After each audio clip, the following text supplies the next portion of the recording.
If Eli wins and Chase Sexton is 5th or worse, he's going to clinch here at home in Colorado. You were on your way to a 3rd Monster Energy Supercross title. You were knocking down records, it seemed like on a weekly basis. Something big has happened to Tomac. What has happened? He is slow. He's holding his leg out. Oh my goodness. He is injured. These images are hard to watch. It's almost like his foot completely extended on the foot peg, almost like I don't know.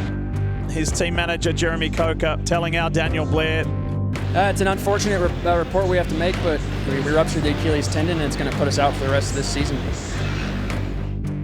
So leading up to Anaheim 1, I was on the motorcycle in the middle of October. So it was a very compressed time frame, to get to that high level of riding Supercross. It was right on that very thin line of being possible. With this being the highest level, it's hard to say that you can take those 8 months off and expect to jump right in and be right at the top. With the Achilles injury, maybe this was a little bit of a building season again, but I don't want to put any excuses out there.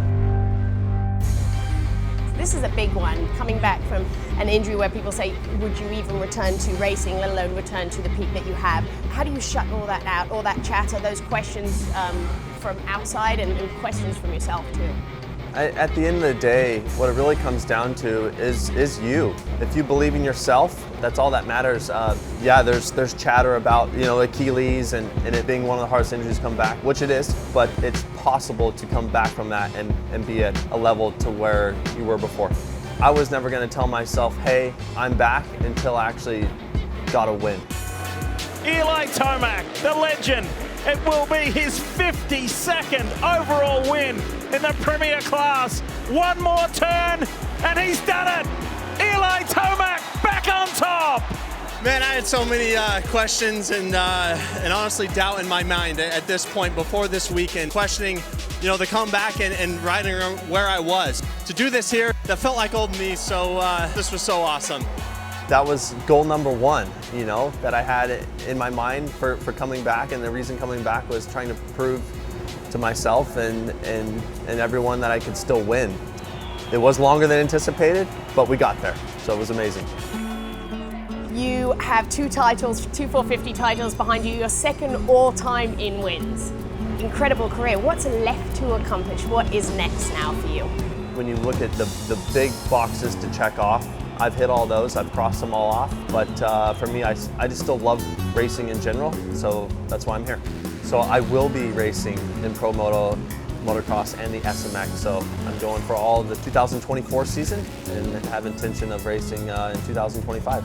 When people talk about age in our sport, I've actually looked at other sports and seen how long athletes go at a higher level. I feel like it's somewhat of a head game at this point in time when you turn 30, whether or not you can do it or not. If you were going to go back, Eli, talk to yourself in your 250 days, whisper in your own ear, Yeah. What would be your words of advice? Words of advice is enjoy the moment, because it goes fast, that's for sure.